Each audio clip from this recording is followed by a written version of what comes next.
Lukas 13 ayat 18 dan 19. Maka kata Yesus, seumpama apakah hal kerajaan Allah, dan dengan apakah aku akan mengumpamakannya? Ia seumpama biji sesawi yang diambil dan ditaburkan orang di kebunnya.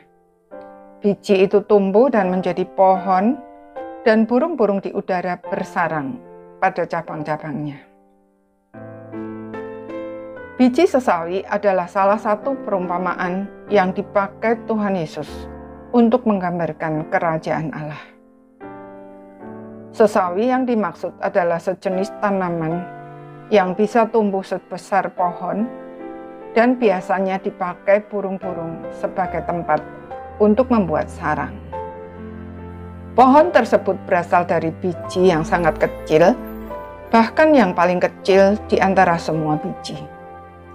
Maksudnya, Tuhan menegakkan kerajaannya di bumi ini mulai dengan sesuatu yang nampak sangat kecil dan tidak berarti. Tuhan Yesus sendiri lahir dari anak darah Maria di kota kecil Bethlehem. Dibesarkan sebagai anak Yusuf, seorang tukang kayu, sehingga orang-orang di kota asalnya pun meremehkan dia.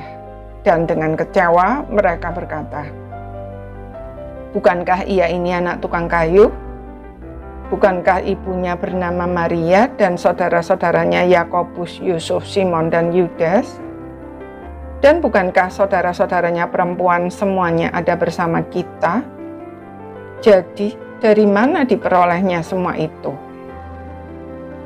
Murid-murid yang dipilihnya pun berasal dari kalangan orang biasa, bukan orang-orang yang menurut dunia terpandang.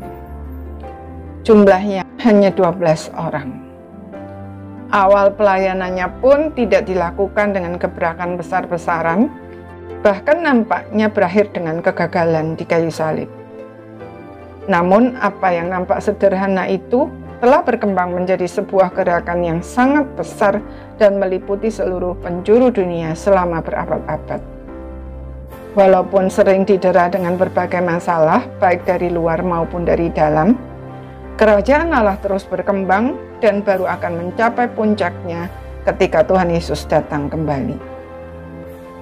Pada saat itu, tidak ada lagi yang bisa mengklaim dirinya sebagai penguasa yang layak disembah, dan tidak ada lagi kerajaan dunia yang tetap berdiri. Sebab hanya Yesus Kristus satu-satunya Raja segala raja, dan hanya kerajaannya yang kekal selama-lamanya.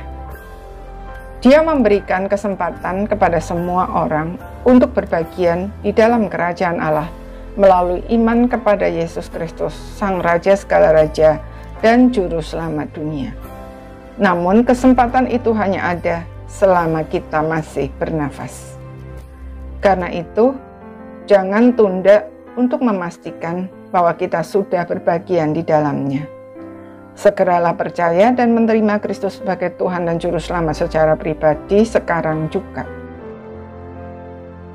Jadikan Dia Raja yang berkuasa atas seluruh hidup kita, maka Ia akan mengubahnya menjadi hidup yang luar biasa. Amin.